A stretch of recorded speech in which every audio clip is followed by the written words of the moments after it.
and welcome to the show. I'm your host, Tracy Timm, and you are watching The Nth Degree TV, which you know is the place to be to take your career from stuck to unstoppable. Especially excited to have you here today because we're trying out a whole new format for this show, which is really, really exciting. We're combining all the things that you guys love, podcasts and interview and video and audio and this incredible studio that we now get to be a part of to bring you some really incredible interviews and even more incredible content that's all about taking your career from stuck to unstoppable, finding work that you love that allows you to have an impact, that allows you to be your best self, and oh, by the way, to make money at the same time. So I'm really excited to introduce my guest today, Tricia Lewis. Tricia, thank you so much for being here. Thanks for having me. Yes. Thanks. So Tricia is running a really, really incredible podcast right now called Recovery Happy Hour. And it's all about what happens after you finally get sober. What does life really look like? And right before we got started, Tricia and I were just talking about, like, how do you go to happy hour and not like hold a glass in your hand? You know, just the little things that it takes to really live that lifestyle after you've committed to it. So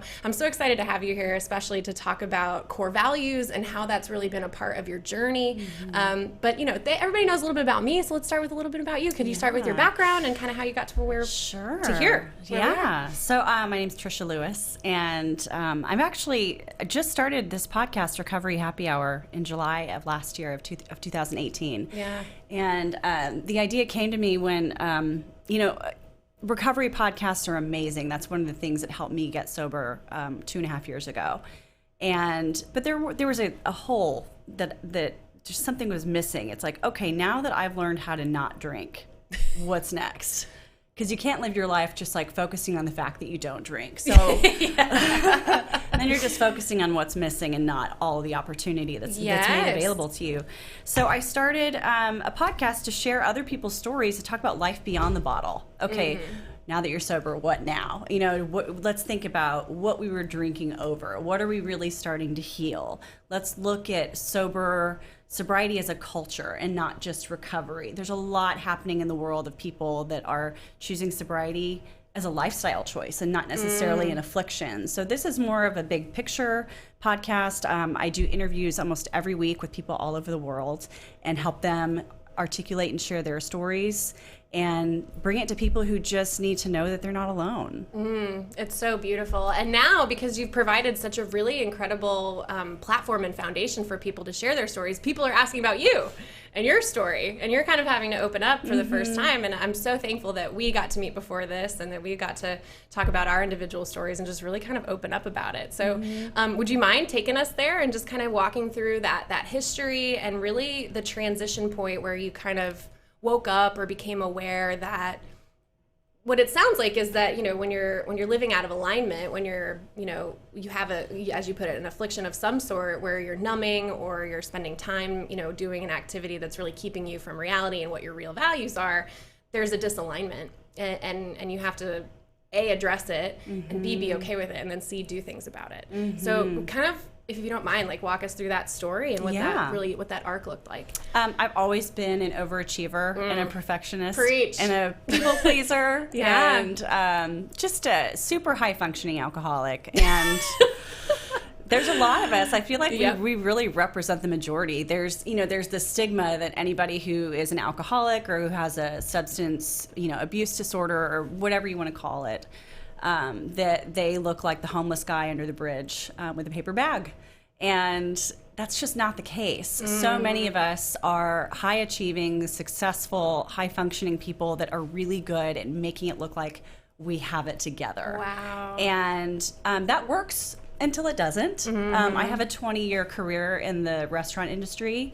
So I've been working hard for, since I was 18 years old, and I got really, really good at working hard and playing really hard. And after a while, those two things start to constantly run into each other, and you can't do them both. I always knew I wasn't a normal drinker. Really? Always. Okay. Yeah. I mean, but was it normal among the industry people, or or were you on the extreme? Yeah. No, It was definitely normal among the industry. alcoholism doesn't discriminate, but there's a lot of us in the restaurant industry just because our lifestyle is late nights, long hours. Yeah. We don't discriminate as far as hiring felons. Like it's like working on a pirate ship. And you know what? That's how I should describe Wall Street from now on, because I totally hear you. And there was such a negative culture of like the things you would do to stay up late with your clients, but then you had to be on point the next morning if you were on the floor and you had your morning meeting at 7 a.m. and you were out till 3. I mean, there's only a couple ways to do that. Right. Well, and being able to do it was my badge of honor for all of us. It was like, well, I work hard. I deserve this. I deserve to play hard, that reward system. So, I'm a female. I'm small. I'm 5'3". And the amount of alcohol that I was consuming, I mean, physically that catches up with you. Sure. It started catching up with me emotionally and spiritually a lot earlier, but physically by the time I reached 35, enough was enough. And, at that point I'd owned my own business for 5 years. And as a business owner, you understand that your hours can be really, really long or really, really short, but all over the place. Yes. And I just couldn't do both. Sure. I had actually reached a place of having physical withdrawals from alcohol, which sounds scary, but it's a reality. We're talking about a substance that is physically addictive to anyone if you're exposed to it long enough. So on November. Is that really the case? Sorry, you just kind of blew my mind there a little bit. I mean, alcohol is an addictive substance. Period. If anybody ingests enough alcohol over a long enough period of time, they will become physically addicted. Wow. It will take some people much longer than others. There is a genetic predisposition to it. I have it in my family, but by age 35, I was like, okay, this is happening right now. This is scary. And always knowing that I was probably going to have to quit someday. I wasn't the type of person that really knew how to moderate my drinking. God knows I tried every night and always with the same results. So, wow. So there really was a physical difference between like, I'm telling myself this is too much or I shouldn't. And then you kind of in the back of your head were like, no, it's fine. I'm just going to do it anyway. There's a cognitive dissonance. Yeah. When you wake up in the morning so mad at yourself, so ashamed and feeling so guilty because you were just going to have one the night before and yet again you didn't. And for me, it's like how I explain this is a normal drinker will drink alcohol and get drunk. I drink alcohol and all it does is make me want more. And it turns on that switch and it doesn't really turn off. So I just don't have the capacity to put it down and stay sane. Sure, yeah. And just to say that was enough. Just the one, yeah. So, I always knew that it was probably going to be part of my plan someday. So, that day came on November 14th, and I was like, all right, we're here. I started listening to some recovery podcasts to kind of just see how it felt. And that's when I started hearing people's stories that sounded just like mine. And that is when the switch really happens. The opposite of addiction is community. There's isolation and community. That's a great point. And That's isolation is where the addiction really lives. So I started hearing stories about other people that were just like me, that were high functioning, that had successful lives, careers, relationships, friendships, social lives, but just couldn't lick this one thing. And as soon as I realized I wasn't alone, that's when I had the guts to realize that I could really do this and thrive, not always feel like I was living without. And I recovered just as hard as I drank. And I did. I mean, we are people of extremes, Sure, I meet a lot of alcoholics who, ran marathons and did CrossFit. They want to do the best and the hardest. And I feel like we really have the talent to recover as hard as we drank, and I haven't looked back. It's been That's so beautiful. It's been 2.5 years, and life is so much better. That's such a fun way to think about it, right? If you could maybe channel or harness that quote unquote like obsession level interest in something into something positive for your mind and your body and your spirit, that maybe that's where you could transfer the focus of living without versus what it is that you give a lot of your time and attention to. There's so much opportunity there and not a whole lot of sacrifice. We usually have it backwards when we are anticipating what's this life going to look like. I was wrong. I thought that I was going to miss out, that I wouldn't be fun anymore. And I was totally off base. Wow. I was so wrong. It's easy to think that. I would think that. I mean, like, how many jobs have we had? Like, if you didn't drink after hours at happy hour on Wall Street, like, you weren't, you couldn't go. I mean, that was the sense you got, right? Was if you're just going to be here just to stand there, what are you really doing? Right. And you just hold a cup. Like, I know. And you know what you do? You actually go and network, like happy hours are meant for. Wait, what? Oh gosh. Okay. I'm reevaluating my entire, 20s so now. That was another, impetus behind Recovery Happy Hour, was just addressing the fear of missing out and having people on to share, this mind-blowing fact that life goes on. Yes. And that idea of missing out on this elusive thing in the future isn't even real. Mm-hmm. We're so freaked out about this thing that hasn't happened yet that we're ignoring all the things around us that we're already missing. Yes. So I want to go deeper into that because I think that speaks to what we're talking about today, which is core values, is that you probably in some regard had a moment where you realized that the mental and physical and spiritual issues that you were, experiencing by being beholden to that habit and that behavior were actually taking away so many things that you really did value and really wanted to experience. So do you remember maybe a moment or like an awakening, or like what was it specifically about those three things that you were ailing from that highlighted this? So much of my personal validation came from achieving and working hard, but only by my own definitions of achieving. So my definitions of like what it means to be successful, to work hard, my definition of that is so skewed. But my perception is that everybody sees things my way. Yeah. So naturally, my standards for myself end up being a lot higher than other people's standards of me, and really just unreachable, impossible standards. Yeah. So which can be good to an extent, but if you're constantly every day saying, okay, well, I messed up last night again.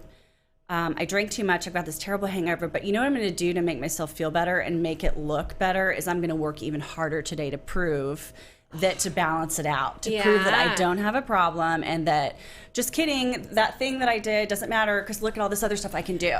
Yeah. And that after a while, that's just too much to balance. You cannot keep doing this back and forth. You've got to let up on both a little bit in order to find that balance in the middle. That's so huge. And we talk about that a lot on the show as far as understanding what your concept is of success, of achievement, of accomplishment, and how a lot of that definition is put on us, sometimes by ourselves, but a lot of times by other people, and what you think their expectations are. And especially when you're high potential, high achieving, overachiever who, always performs. My word was perform. I was a performer. Right? And if I didn't reach a certain level of performance, I didn't feel good about that day or that test or that activity or that game or whatever.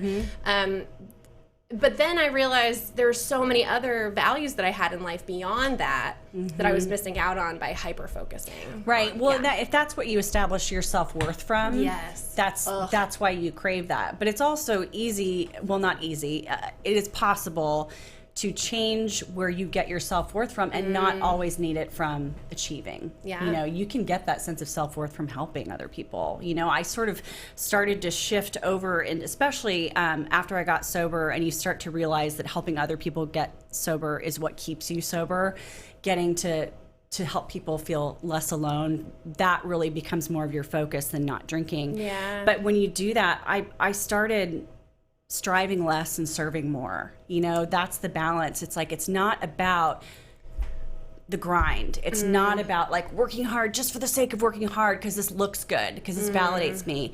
It's less about striving and it's more about serving. And that's really what you can maintain too. Like that's a lifestyle that you can maintain forever. Yes, and that's the key to me, is that we talk about success all the time, but we don't talk about sustainable success or achievement or performance, or that you can maintain. Right, well, because most of us, when we reach that goal, we're not happy with that. No. It's what's next. So it's the finish line keeps moving. I know. And my favorite, and this is so cheesy, but one of my favorite books of all time is If Life is a Game, These Are the Rules, which is a little tiny coffee table book that was born out of literally a list of 10 rules that was published in the very first Chicken Soup for the Soul by Anonymous. And then the guy, Jack Canfield, who published that whole book series, found the girl who wrote it. And it turns out she's Dr. Cherie Carter Scott, and she's brilliant and talks about psychology and behavior in our lives. And like literally rule number 1 is you will be given a body. And that just in and of itself is supposed to teach you humility and acceptance and a couple other things. But I think it was like rule number 8 or 9 is there's always another there to get to. And God, isn't that depressing the first time you hear it? You're like, no, I really thought that once I got, I'd be done and I could chill and I could relax and there'd be this level of achievement that wasn't good enough that it wiped the rest of that need to perform and achieve away. And freaking it doesn't. You know? Yeah, that finish line's always going to move. Yeah. You can't always say like, I'll be happy when. I'll be happy when I'm sober for 1 year. I'll be happy. Well, then once you hit 1 year, you're going to be, well, I'll be happy when I'm sober for 2 years. You can apply that to anything. Right. Yeah, I'll be happy when I have 10,000 Instagram followers. Well, when you get to 10,000, you're going to really looking forward to 11. Like it keeps moving. I know. So how do you balance that? What's the idea? I mean, we could go on for days about like, oh, just surrender and service. And but like, what are the brass tacks, like reality of living that day to day? Listen to your body. Listen to your body. I wish that somebody had told me earlier just to listen to your body, because your body knows a lot faster than your brain does. So for me, I know that, with service, I get strangers reaching out to me every day asking me for help. I have some people asking me to text them every day and tell them not to drink. I hope that they're drunk when they ask me that, because that's unreasonable. Please be drunk right now. You're just like, could you just not be a sober person? My goodness. I had to learn when to say no, because again, you have your body. You have one body and that's it. Yeah. But if you listen to it and you start to feel when things tighten up, that's usually a sign, whether it's you need to take a break, you need to say no, you need, whatever, but your body knows best. Yeah. Your body keeps score, and it just is a lot more aligned with what's going on than your brain is. That's so awesome. So now I feel like, because you've made this transition, and obviously in your personal life, but also somewhat in your professional life, because you're running this podcast and you're doing this really incredible service for people. So what are your core values now, and how do those drive what it is that you're trying to do in a service capacity for these people? I mean, serving over striving is a really good one for me. I want you to go deeper into that. I love that phrase. Well, I mean, I can't take credit for it. I read a book called Holy Hustle by Crystal Stein, and it really was a good way for me to start to learn how to balance my workload with my life, with my free time, knowing that I can't do everything myself all the time. At some point I have to tap the brakes. Everyone does. We all need to rest. And I have to stop and think, okay, am I really just trying to do everything, by the skin of my teeth just because I said I would, or am I kind of relaxing a little and going, I don't have to do everything myself, as long as I'm helping my fellow man and doing the right thing for them, and also doing the right thing for me. I have to keep my cup full. If I am constantly giving to other people all the time, then I'm tapped out, and then I have nothing left to give. So I've ruined, at the expense of what? The person who people want my advice. Okay, so I have to be the person who gives advice. Well, if I'm not fueled up to give advice, then I'm not help to anyone. It's so true. It's like the biggest mistake that I think we as women make, or just maybe service-oriented people, or just people who want to do good things or make an impact or make change, is that the last thing that we focus on is ourselves. And we think that we're, burnout is so... I mean, when you're at the point of burnout, you're probably... like a year past that point. When you should, we reached that point a lot earlier than we think. It's so true. Yeah, just focusing on just. I mean, I don't know if it's a generational thing, if it's a woman thing, if it's an entrepreneurial thing, but just not just like working hard just because you have to work hard. You just have to let go a little bit. No, you can't do everything, and that's okay. And that's okay. Like I said, our standards for ourselves are so much higher than other people's standards for us, but they're only up here. Yeah. They're really just this imaginary thing. And I remember the day I realized other people don't care nearly as much as we think they do. Oh, people don't give a shit. They don't care at all. if you're hearing this for the first time, guess what? Nobody's thinking about you. They're thinking about themselves. See, yes, as much as we are focused on ourselves and our level of achievement and needing to be impressive, or I mean, that's going on in every head constantly. It's something I always say when people ask, well, how am I supposed to go to a social event and stay sober? What do I say when people are asking me why I don't drink? What if they're harping on me? And I say, well, they're not asking you because they really care about you. If they're asking you a lot, well, why aren't you drinking? Well, what do you do when you go on vacation? Well, what about family events? So what about when you get married? You know, they're not asking you because they really want to know. They're questioning their own drinking habits. Yeah. Again, people are always thinking about themselves. Yes. Oh my God. And there's some really fun psychology behind this, because I studied psychology in college. I love it.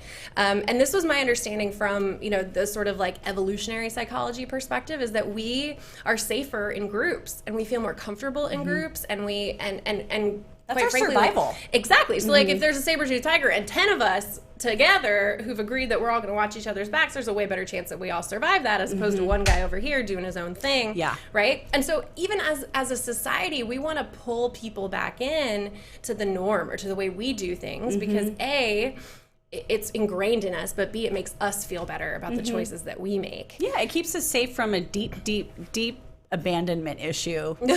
You know, we all have it. Again, it's evolutionary. You don't want to get separated from the pack and forgotten, because that's your death. Yeah. I could talk about that all day. I love it. God, I'm freaking so excited. I mean, this just makes my heart really happy. So core values. So what are yours now, and how are you using them for your vision going forward, for this, for your career, for your life? Like, what does that integration look like? You know, like I said, just finding the balance between serving over striving, and you know, there's a lot I have to unlearn as somebody who is trying to balance drinking really hard and achieving really hard. Yeah. So having to unlearn some of those habits, it's really uncomfortable for me sometimes to stop and go, you know what, I'm so fried today, and I'm not going to be at my best if I try to do X, Y, and Z. Take a nap. You know, and that's uncomfortable.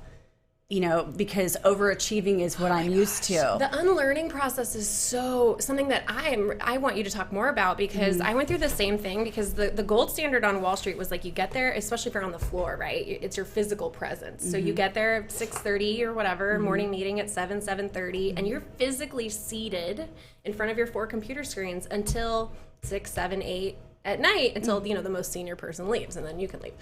Which, again, I'll never understand. But anyway, that's the way it was done. And so when I started my own business, or even when I was just out I will never forget my first job after that, where people got up to go to lunch.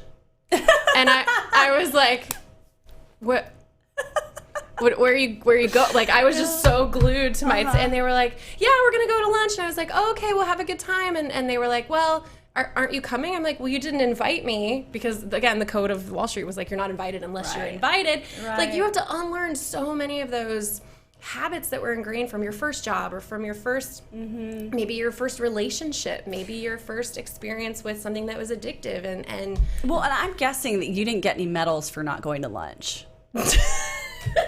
Because I think we're all like waiting for some imaginary medal. Yes. Like, I'm working so hard, I'm better than you all. I mean, I looked for the medal. It's not coming, you know? I mean, you're not going to win anything from that. So like, beautiful. I've done the legwork. You also, you know, you don't get a medal for being the most sober. You don't get a medal for recovering the best. I mean, that's the perfectionist in us. Yes, and you're going to be so sorely true. disappointed, you know, but you will be hungry, you know? So who wins then? You, not you. Yeah, You know? yeah. So Oh my that's God, the thing, I love you know, it. just, listening to your body and realizing that what your performance is not your self-worth. It's not your commodity. I mean, I guess in a way it could be, but at the end of the day, like, we're all gonna die. I mean, well, there's always someone who's going to out hustle. Right. I mean, you're never oh my gosh. I remember the day I was in yoga, you know, like, things live in your body, as you're saying, and memories and things you're hung up on. And I was laying in pigeon pose, right? If you guys don't know that, it's like your legs tucked up under you and you're laying on top of it and you got about one leg your in the arm back, is out in the other room. Yeah. It's like, and your head's facing this way. Yeah. And I just felt something release from my hip that was like,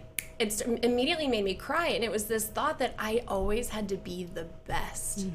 Not better, not perform, not good, not great, but the best, which was singular and only. And I like started tearing up in the middle of this yoga studio because it was that one thought that I realized had been holding me back from achieving my potential. Because if you have to be the best, this is the broken thinking. If you have to be the best and there's only one best, and the chances of it being you are very slim because there's 7 billion people in the world, then maybe I don't try as hard so that if I land down here, it's okay. You know, I can deal with that mentally. Yeah, it's not about being the best. It's about doing your best.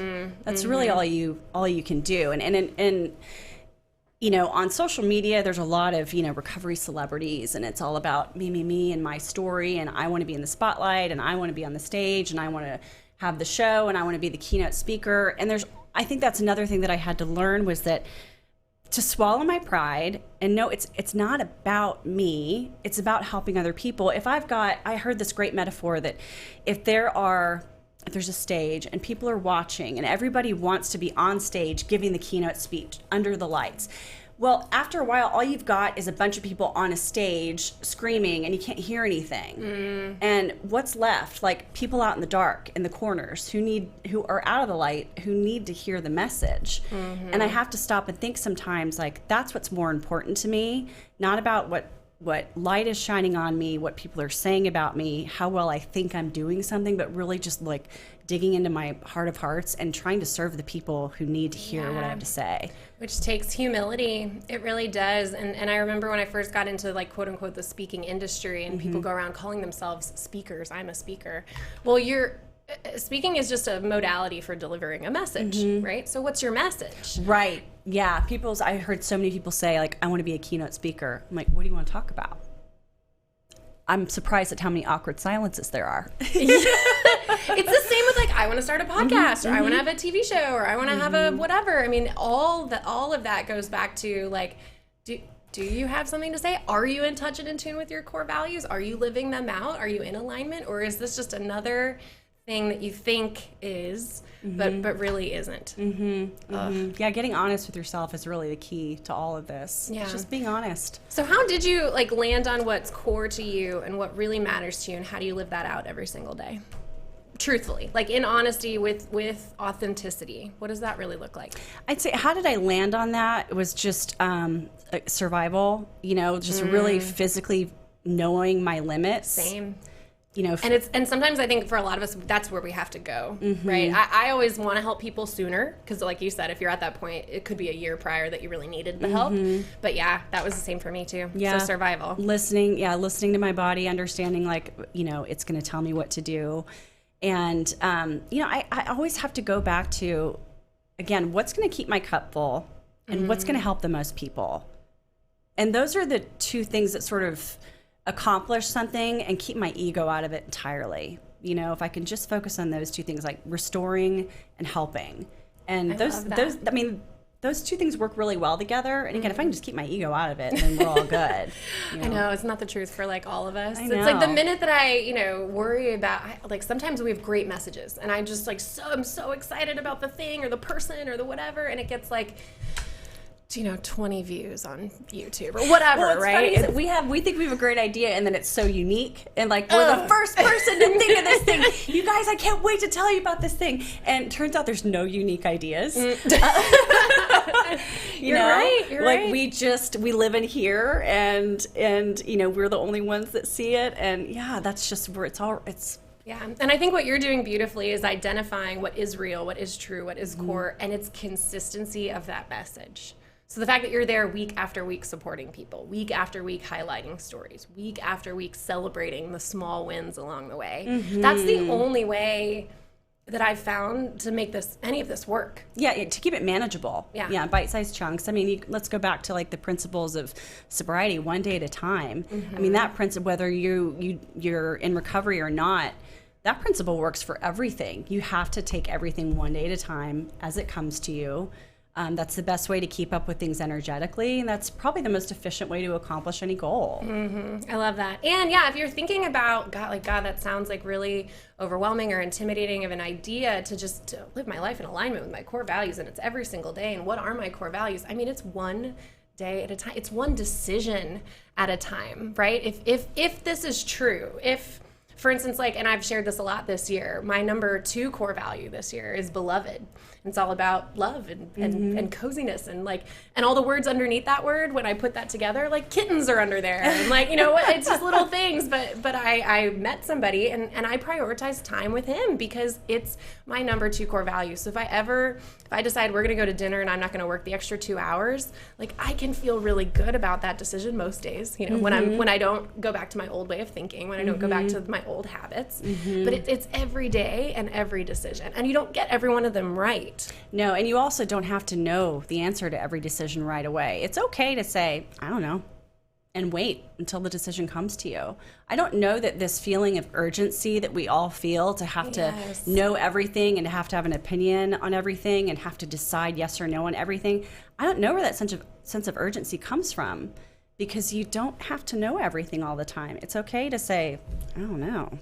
I say it all the time. I love it. There's a lot of freeing. Yeah. And just freedom. Free, I don't know. We'll just combine them all. Yes. Yeah, it's okay to just wait until the right thing comes to you. And I mean, patience. There's something to be said for just patience. That's so beautiful. And prayer. Yes. So. And lots of prayer. Yes. That's my girl right there. So Tricia, you're amazing and lovely, and you're doing such a great service for people. And I really am going to take home this idea of serving and not striving, because I do push all the time. And I know that there's so many people listening who would love to hear more from you. So what's the best way for people to get in touch with you and to start engaging with you in the podcast? The podcast is downloadable on every podcast platform, so iTunes, Spotify, Google Play.